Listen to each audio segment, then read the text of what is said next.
I got to start by giving a shout out to somebody who just gave me all the feels, okay? I'm talking about my podium manager today, Mr. Josh, right back here. Look at this podium placement, you guys. Perfect. Above average podium work, Josh. Thank you so much.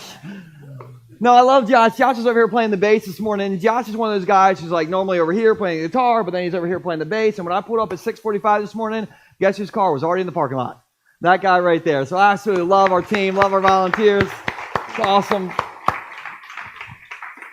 If I missed you on the front end of the service, my name is Joel, and we're so glad that you chose Bayshore today. So thank you so much for being here. And I'm curious, is anybody going to help me preach today? Can you guys going to help me preach, help me get some stuff out today? Yeah, there it is. That's it. That's it. Are you guys doing good? Anybody doing good today? Yeah. Good, because you look good. And that's half the battle right there, isn't it? Speaking of looking good, what's up, online family? Hey to Leon out in Gumboro. Hey to Alan in Pittsburgh. Go Ravens, Alan. Hey to Andy and Katrina all the way down in Florida who've been watching with us. And if you're in the room, maybe you remember Andy and Katrina. We actually have a picture that I got with them from their wedding earlier this summer or last summer. Right there. And does this make anybody miss summer just a little bit? Come on, summer. Also, if you're an Eagles fan, do you see what's going on in Andy's shirt? Do you spot it? You see it? Look, he brought the Eagles to his wedding. That is like, it's next level. But Andy and Katrina, we miss you sitting right over here, but we are so glad you're hanging out with us and you watch every week in Florida. And so can you guys just help me give them all the feels right now and just give it up for Andy and Katrina? Woo! Right. Men in the room, guys, fellows, it is Valentine's Day on Friday. That is good. The rest of us are like, no. But you got 5 days to make it happen, Captain. And I'm here to help, okay? Because, men, listen, this is a tough holiday for us, okay? Johnny's like, yes, it is tough. And so, ladies, you can close your ears. You don't need to hear this. But, men, if you need a Valentine's Day card, and you do, believe me, okay? But if you need a Valentine's Day card for Friday, you just need to head to the men's bathroom. We got a whole stack of them. Just for you. That's right. Happy Valentine's Day. Love Bayshore. You think we're joking. We're going to be out of those things so fast. You have no idea. I love it. They're in there, and so we're just here to help, man. That's what it is. But we did that because we're talking about love today, and I wanted to start out having a little bit of fun. If you don't think like church should be fun, you're probably going to hate it here, okay? Because we think church should be fun. So we're going to have a little fun, and I have a question for everybody in the room. And this is for everybody. It doesn't matter if you're married or if you're dating or if you're single, which, by the way, and I don't mean to embarrass you, but if you're single, could you just raise your hand? Single people, raise your hand, raise it up tall. Keep your hands up. Look around. We're just here to help everybody, all right? But this question is for everybody. No matter what season of life you're in, this question is for everybody. And I need to know by applause, but wait till I kind of get through this, all right? So I need to know how many of you think that the engagement ring is forever, like you wear that forever. Or how many of you think like the engagement ring, yes, it's always special, but at some point you got to upgrade that thing. So wait, okay. So how many of you think the engagement ring, it is too special, it is too sentimental, you wear that thing till the end? Go ahead and make an applause, make some noise. Okay, all right. I'm worried. I feel some fights coming on right now. How many of you think, yes, the engagement ring, it is special, it is sentimental, but circumstances were different then, and so sometimes you just got to upgrade that thing. Come on, let me hear you. Whew. Man, church just got real expensive for us. I mean, but we're here to help. Remember, we saved you $2.79 on your Valentine's Day card. But here's the thing. I didn't even know that upgrading the engagement ring was even a thing. I had no idea. Anybody in that camp, you're like, that's a thing? Okay, yes, it's a thing. Here's how I found out. It was 13 years ago. I was in Robbins Diamonds in Christiana with my smoking hot girlfriend, Stacy, soon to be Tice. And I liked it. I was trying to lock that down. I liked it. I was trying to put a ring on it. We were in Robbins Diamonds. And so Stacy picked out this beautiful ring, and there was no prices on anything. And so I said to the lady, I said, how much is this one? And she said, you might want to take a seat, Mr. Tice. I was like, this is not good for Pastor Tice, not good. And so we sat down, and the lady said, well, Stacy, you need to pick out a diamond first. It's one of those places. And so Stacy picked out a diamond, and the lady said, oh, you have very good taste. She said, that's $3,000. Now, let me backtrack here. Okay, at the time, I'm working in a restaurant making $9 an hour.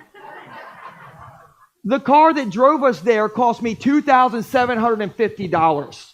I'm like, $3,000 for the ring? And the lady's like, oh, no, that's just for the diamond. You buy the ring separate. I'm like, you buy these things separate? No idea. And then, no lie, the sales lady, she said, don't worry, Stacy. He can upgrade it and get a bigger diamond later. I'm right there. I'm like, do you understand how broke I'm about to be? You understand how broke I already am? Do you see that 1989 Honda Accord in the parking lot with a headlight that does not work? That's mine, okay? Like, I'm broke. And Stacy, she was like, oh, honey, this is good news. We can upgrade it later. I'm like, yeah, it's good news for you. It's not good news for me. And that day, I learned that if you like it, you don't put a ring on it. You put a lot of rings on it. That's what happens, right? And so I was learning a lot in that jewelry store. But isn't it true that in marriage and relationships, we're constantly learning? Like, love school is always in session. And so today, we're all going to love school. And so if you need a little boost in all the fields, sharpen those number 2 pencils, because it is love school time, all right? Now, let me give you a little preface. If I'm the love school teacher here, number 1, I am not a relationship expert. If Stacy were here, she would have said amen right then. I am not a relationship expert. But me and my wife, Stacy, we have been together for 17 years. Come on, somebody, 17 years. Still haven't upgraded the ring. Okay, but 17 years.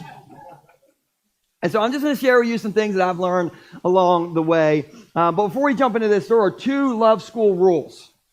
2 love school rules, and this is so important. We're going to put it on the screen. Number 1 is this. Today isn't for your boo, it's for you. You know, a lot of times you hear these messages and you're like, hey, you hear that? You know, so no elbowing during today's message. No, like, strategic clearing of the throat, like,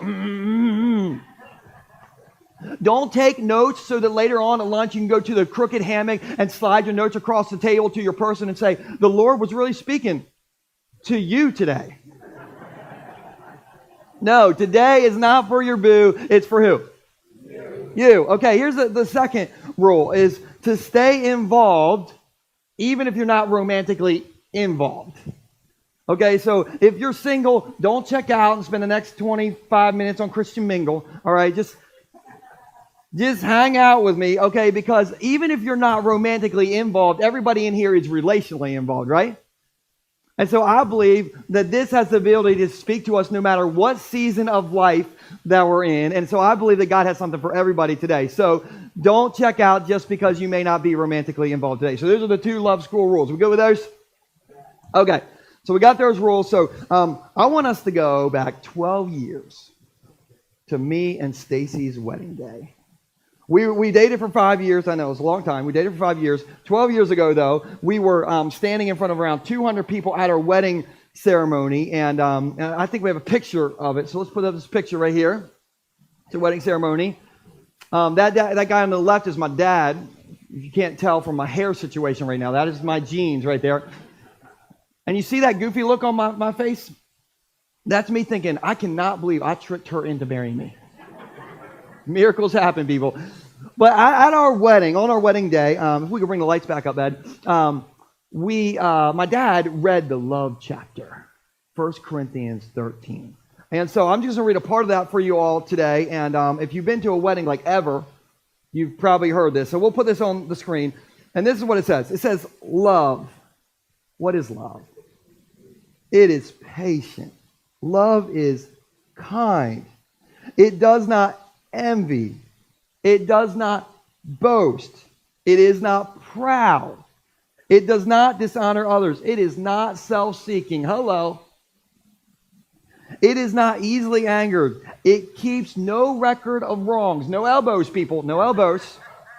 It keeps no record of wrongs. Love does not delight in evil, but rejoices with the truth. It always protects. It always trusts. It always hopes. It always perseveres. Love what? Love never fails. You may kiss your bride. Some of you did it. I love it. All right. Yes. If you didn't do it, you missed your opportunity. Okay. So, but if you're wondering, like, what does it take to be an amazing husband? What's it take to be an amazing wife? What's it take to be an amazing person? What's it take to be an amazing friend? What's it take to be an amazing Jesus follower? Like, what does that look like? Guys, I just read you the best description of love ever. Right? Like, what is love? Love is patient. It's kind. It doesn't envy. It doesn't boast. It's not proud. It doesn't dishonor others. It's not self-seeking or easily angered. It keeps no record of wrongs. It always hopes. It always protects. It always trusts. It always perseveres. Like, guys, that is the best love description ever. Like, that's better than any love description you'll hear at a marriage conference. That's more real than the lyrics to The Power of Love by Huey Lewis and the News, which, by the way, the band killed that. This is more romantic than a Nicholas Sparks movie. And full disclosure, I like Nicholas Sparks movies. Just going to put it out there, all right? So anyway, but I don't think it gets any better than this description right here. Now, what if you just did just the first two things on this list? What if you're like, I'm going to be patient and I'm going to be kind? Well, what if you did those things? Okay, would your marriage be better, yes or no? If you were patient and kind, would your friendships get better, yes or no? If we were patient and kind, would Facebook get better, yes or no? Come on, I'm like, bring back the coffee pictures and the cat pictures. Let's go old school Facebook. But if you're a wife in the room, if you're just patient and kind for the next week, you may get that upgraded ring on Valentine's Day. I mean, I'm just incentive. Husbands, if you're patient and kind this week, you may get attacked on Valentine's Day. Come on, incentive. But if you're patient and kind this week in your families and friends and in our relationships, things get better, right? Why? Because love, that love, it never fails. And so what I want to do today is give you 3 ways that you can get all of the feels back into the relationship, okay, so that it doesn't fail. So 3 ways to get all the feels back into the relationship. The first one, if you're taking notes, is you got to talk a lot. Talk a lot. Carrie's excited about that. Carrie's like, I do that. All righty. So we got my boy Nixon a ghillie suit for Christmas this year. Anybody know what a ghillie suit is? Anybody know what some of you, anybody confused? You have no idea? Okay, some of you. Okay, so basically a ghillie suit is a camouflage suit that makes you look like a bush. And maybe you're wondering, like, why did you get your 4-year-old a camouflage suit to make him look like a bush? Okay, here's why. I made the mistake. I took him into the Dollar Tree one day, and he saw this picture of somebody wearing a ghillie suit, and he's like, Dad, what's that? And I was so excited that I knew the answer to his question, because I never know the answers to his questions. I was like, son, that's a ghillie suit. And for the next 2 months, all he wanted was a ghillie suit. He told Phil, our bass player here at the church, I want a ghillie suit. He told his school teacher, I want a ghillie suit. He told Santa Claus multiple times, He wanted a ghillie suit. So what do you think Nixon got at Christmas time? A ghillie suit, okay? And you want to see a picture of him? Okay, here's my boy Nixon right here in his ghillie suit.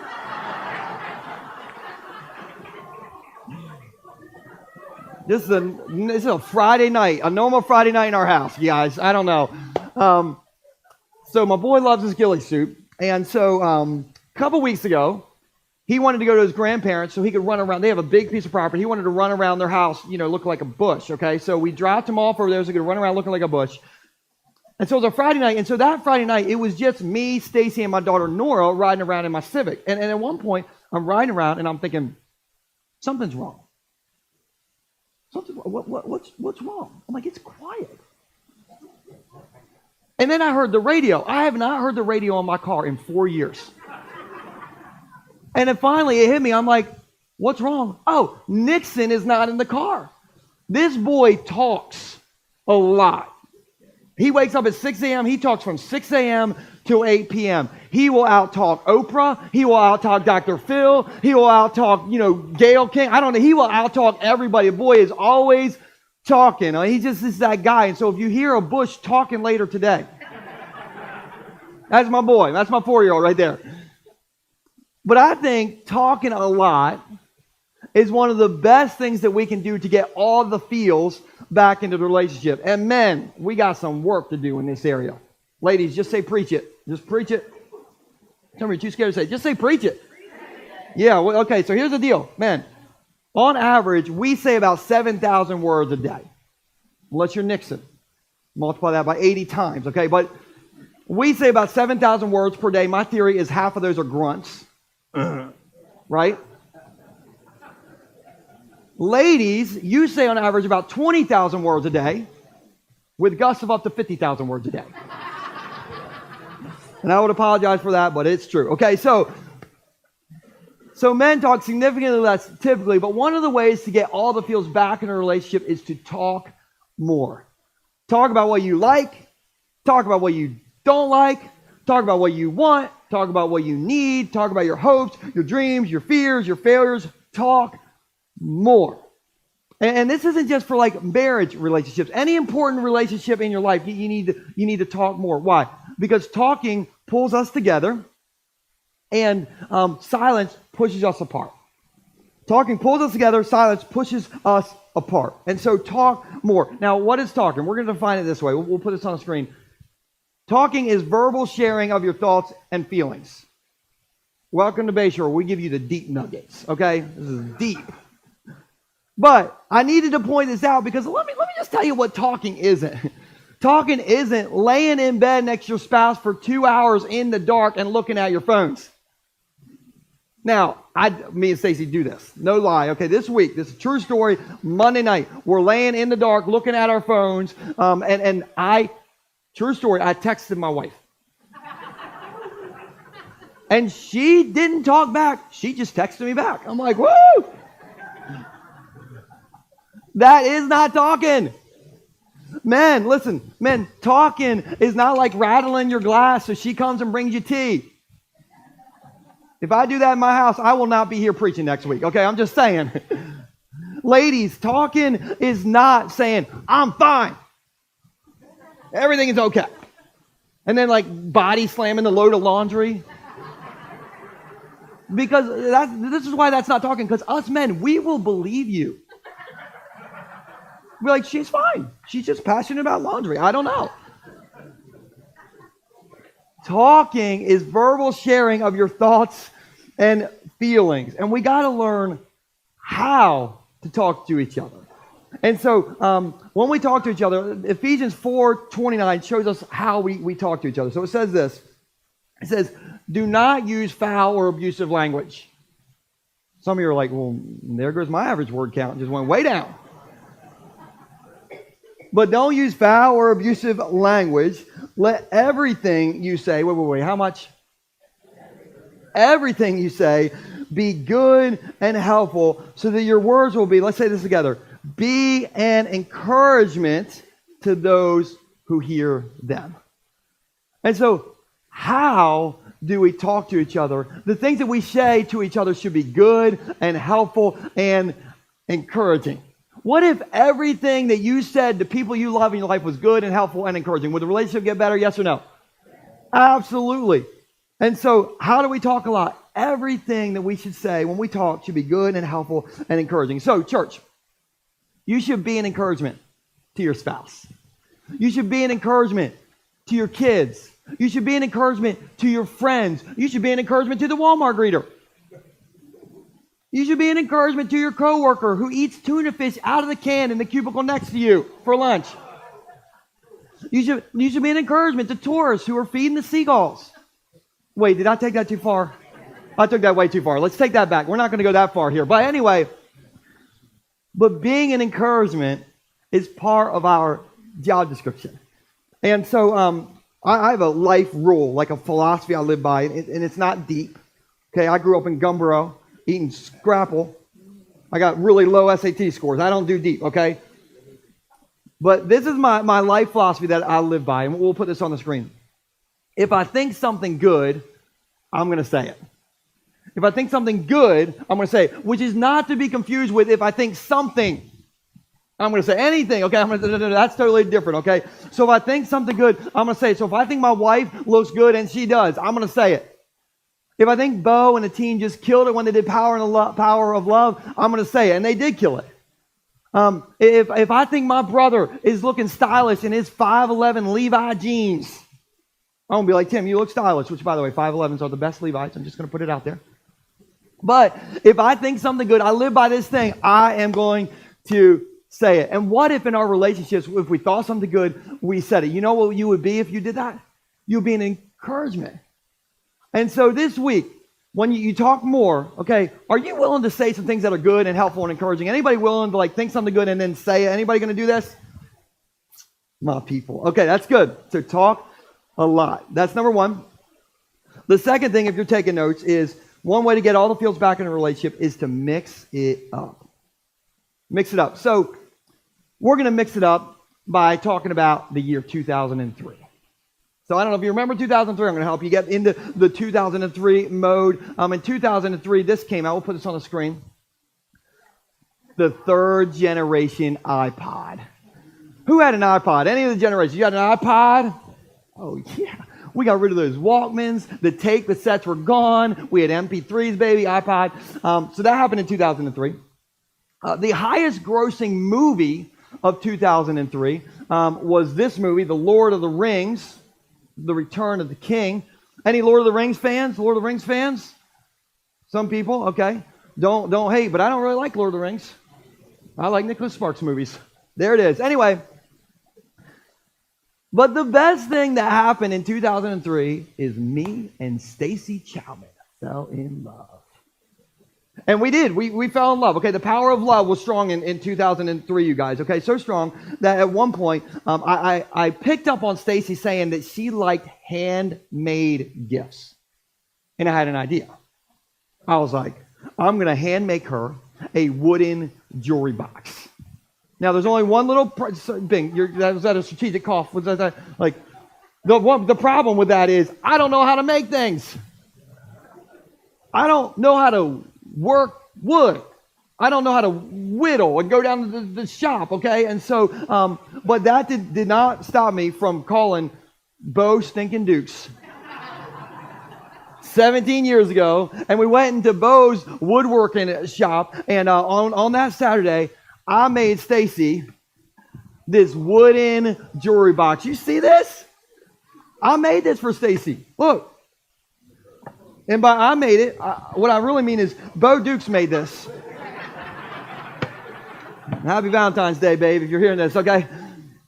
But he didn't make all of it. You see this line and that line and that line? You see those three lines? You see them? You see them? I cut those. I used the saw thingy after Bo said it, and I whittled. This is what I whittled.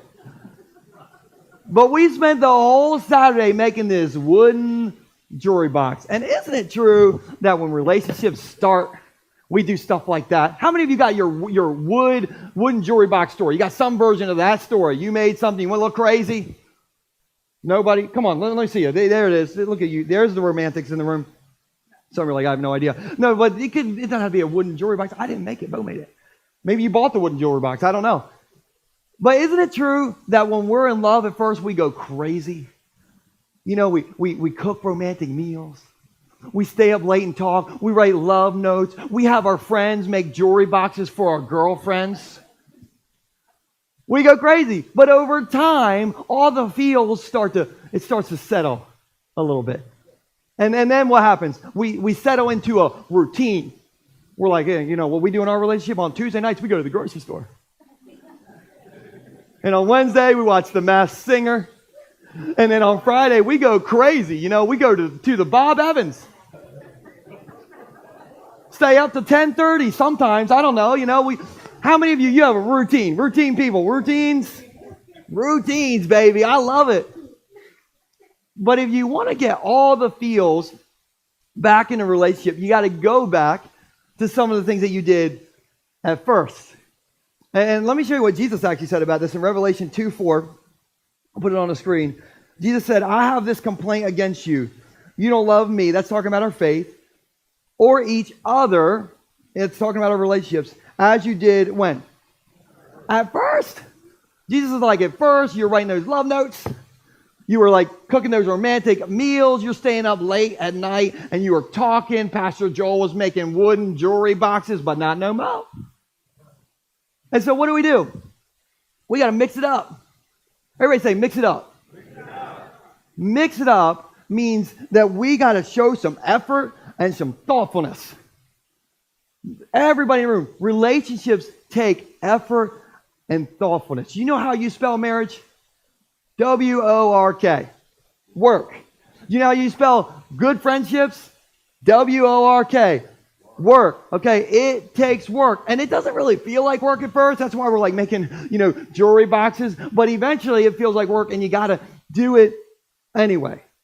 And maybe you're thinking, well, I don't know what to do. So I'm here to help because, I know it's just hard for us. And so we'll put this on the screen. How can I think about what to do to mix it up is this. What did you used to do that you stopped doing that you can start doing again? What you used to do that you stopped doing that you can start doing again? It is quiet in here. Some are like, I got so much work to do when I go home. So I'll share something first, and then we'll just go around the room, and everybody will just share deeply personal stuff. Is that cool? Start with you, Carrie. You like to talk? It's good? I'm just kidding. I'm kidding. I'm not going to make you all do that. But be prepared just in case, okay? So back in the day, I used to open Stacy's car door for her. Like, I was bringing chivalry back. I opened the car door, and this didn't just last for a little while. I did this for like 10 years. Open the car door every time. Just open the car door for her. But that all stopped on October 21st, 2013. And maybe you're like, well, what happened on that day? My first kid was born. That's what happened. Exactly. There you go. And then listen, every parent knows you're romantic until that first kid comes along, and then you're just tired. And so I just stopped, closed, or opened the door for her. But what's today's date? Anybody know what today's date is? February 9th, 2020. Okay, listen, from this day forward, I'm going to open the door to my sweet Civic for my wife, Stacy, to get into our car that is filled with Cheeto dust and goldfish dust. And it is disgusting in my ride right now. But I'm going to be opening the door for her, because that's something I used to do that I just stopped doing, and that's my commitment. I'm going to start doing just that one small thing. And so, just my question: what's one thing that you used to do that you stopped doing that you can start doing again to show some effort, to show some thoughtfulness, to mix it up? And it doesn't have to be something big. You don't have to go like woodworking and making jewelry boxes, but just something that you stop doing that you can start doing, and it can be something small. So, how many of you are willing to do that this week? You're going to just do one thing you used to do this week. Come on. Oh, look at these hands. We're going to have all sorts of babies running around here in 9 months. We need to schedule a baby dedication, Cotter. All right. So we're gonna talk a lot. We're going to mix it up. And then the last thing is this. 3 ways to get all the feels back in a relationship is to choose to love even when you don't have all the feels. Choose love even when you don't have all the feels. So can I talk about my wedding just one more time? Can I go back 12 years? Okay, good. That's good, because most of the guys are kind of gagging right now. But listen, I'm trying to squeeze as many points out of this message as I can. And I bought the guys Valentine's Day cards, so everybody scratch each other's back. So here we go. So we have one more picture from our wedding day right here. This is right after we said I do. This is my favorite picture from our wedding day right here.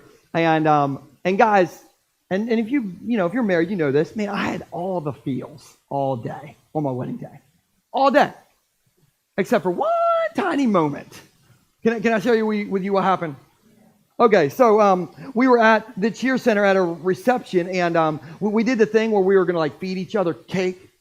You know that moment at the wedding? Everybody gathers around you, and you think it's because they love you, but it's really because they just want to eat the cake, right? And so we're having we had that moment at our reception. But a year before we had that moment, my bride to be warned me, "You do not shove that cake in my face." She said, "If you shove that cake in my face, I will gnaw this thing so fast." She didn't say that, but I just made that up, little preacher story. But she was serious, so serious. I was like, what my baby wants, my baby gets, okay? And so we were at that moment. We had just cut the cake. We posed for the photo. We're about to feed each other. We're having this sweet moment. And Stacy looked at me and she mouthed. She said, "Don't you dare do it." Guys, I am 3 hours away from my honeymoon. I am not going to ruin that at all, okay? I will not smash this cake in your face. And so, here's the next thing my beautiful bride did right here. Do you see how far that icing is up my nose? Do you see? I was in Jamaica 2 days later still pulling icing from my nose holes, okay? And I love Stacy, but in that moment I was not happy. This is no lie. I chased her at the reception. I chased her trying to get her back, and I never got her back, and I'm still mad about it, daggone it. But man, we loved each other all day. But at the moment, I was like, man, I know what for better or worse is all about. But isn't it true that in every relationship, there's some not so happy moments? Isn't that true? I mean, you have all the feels, but it is not love you're feeling. Hello. And so what do you do when you don't have all the feels? And this is maybe the most important thing I'm going to say today. And it's this. You got to remember that love is a choice more than a feeling. Love is a choice more than a feeling. Now, at first, it's all rainbows and butterflies, but eventually, it's bad morning breath. It is full coverage winter robes with egg stains on them. Men, you know what I'm talking about. It is bad habits and somebody shouting, "If you don't get the pee in the toilet, you will not live to live another day." And love has seasons. And some seasons you feel the love, and some seasons you're singing, "Where is the love?" And love has seasons. And in those seasons where it's not so easy to love, we got to choose to love anyway. And when that does not work, just remember that you are not always lovable. How many of you are not always lovable? You have some unlovable moments. Some of you should have lifted your hand and your foot. Okay, let's just get them all up. Both hands. But when you're not being very lovable, do you want to be treated with grace, or do you want to be treated how you deserve? With grace, right? That's what we want. And so we want to give people what has been given to us. I'll read this verse. It's Ephesians 4:31 through 32. And it says this: "Get rid of all bitterness," which is a struggle for me because of the cake situation. I got a lot of bitterness there. "But get rid of all bitterness, rage, anger, harsh words, and slander, as well as all types of evil behavior. Instead, be what? Be kind to each other, tender-hearted, forgiving one another." And you might be sitting here like, how in the world can I do that? Well, just remember this. You can forgive just as God, through Christ, has forgiven you. Look, here's my point. We can love people even when they don't deserve it, because Jesus loves us even though we don't deserve it. So we can love people even when they don't deserve it because Jesus loves us even when we don't deserve it. Guys, Jesus looked at us and you know what he said? He said, for better or worse. What if we did that in our relationships? I think one of the best things that we can do to bring all the feels back in a relationship is to live by for better or worse. Is to choose to love even when we're not feeling it because that's what Jesus did for us. And that kind of love, never underestimate the power of that kind of love. Love is a choice more than a feeling. I'll end with this. I admire my grandfather for a lot of reasons. Okay, a lot of reasons. 3 quick reasons. Number 1 is my grandfather has been a Redskins fan my entire life. Yep, my whole life. And listen, the Redskins have been bad for my entire life. And he has stuck with them through it all, man. And so I admire him because he's just like in it. Another reason I admire my papa is because he's 82 years old and he woke up this morning and did 120 push-ups because he does that every single day.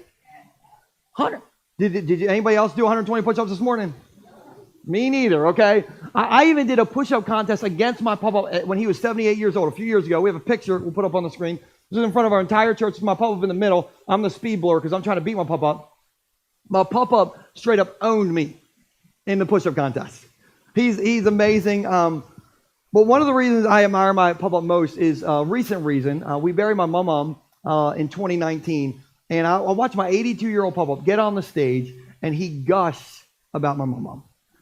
And one of my favorite memories about that service, actually, was obviously my papa up there, speaking and gushing about my mom. But he told some really funny stories that I had never heard, and it got us all laughing. Like, I'll just tell you one story. He said that when he was in high school, he was dating my mom's best friend. I was like, whoa, Papa was a player. So he was dating my mom's best friend, and he wasn't allowed to call this girl's house. Like, the parents wouldn't let him call the house. And so what he would do was he would call my mom. Then she would call this girl and tell her what my papa said to her. So she was like the in-between. I'm like, this is getting so juicy. And so sometimes my papa would call to relay a message, but the other girl wouldn't, be there. And so he would just end up talking to my mom. So anyway, one day my papa called my mom, and my mom was like, are you calling to give me a message for the other woman, Roland? And my papa said, no, Marianne. Today I'm calling to talk to you.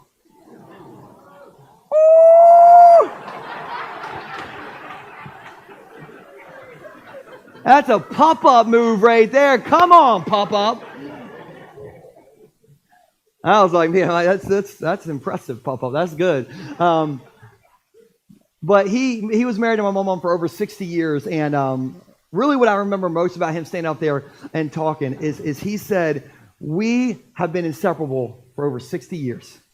And he said, now we had our moments. We had our fights. She bought too much on QVC. But we loved each other no matter what. And he said this. He said, I want to remind everybody that your job is not what's most important.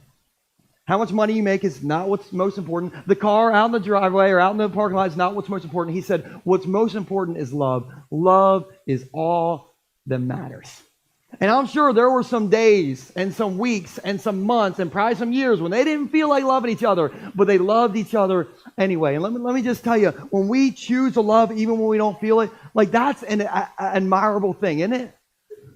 And so guys, our marriages need love. Our friendships need love. Our community needs love. And I don't know about you guys, but 5 decades from now, I'll be my papa's age. And I want to be able to stand up and say, me and my wife, Stacy, we loved each other no matter what. We told each other, I love you. We held hands. I opened the car door for her still. And we chose to love each other no matter what, even though she smashed that cake in my face so long ago. I want my kids, when I'm 82 years old, to say to me, hey, Dad, thanks for loving me even when I did stupid stuff. Which, judging by my 4-year-old's behavior right now, there will be some stupid stuff, right? I want 5 decades from now to still be friends with Bo Stinking Dukes. Can you imagine 82-year-old Bo and Joel? I have a picture if you want to imagine it, right here. There we go.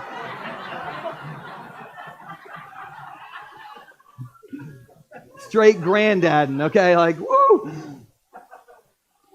But I want to be 80 plus years old and me and Bo say, listen, we've had each other's backs on the good days and the bad days because, guys, we're all writing a story with how we love in life, and I want to write a good story.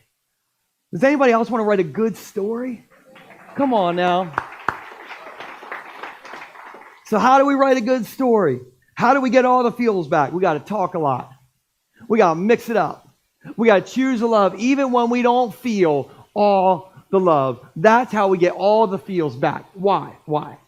Because love like that never fails. Never fails. Jesus, let's pray. Jesus, thank you so much for your words. Because God, I know that we're all in different seasons of life. I know that some people in here are married, some people are single, some people are divorced, some people are in a relationship, but they're not married. Like everybody's all over the place. But one thing I know that your goal is for us is that we love. We love, whether that's our spouse or whether that's our friend or whether that's the person that we work with. God, we want to be people who love. And we're kind and we're pure and we're peaceful. And God, I just pray that as we go into this week, whether it's loving for Valentine's Day or whether it's just loving our friends, God, I just pray that we'll be people who love. And we'll know that your love for us gives us the capacity to love other people. And help us to remember that when we love like you loved, that love will never fail. And we just love you and we thank you that you love us. In your name, amen.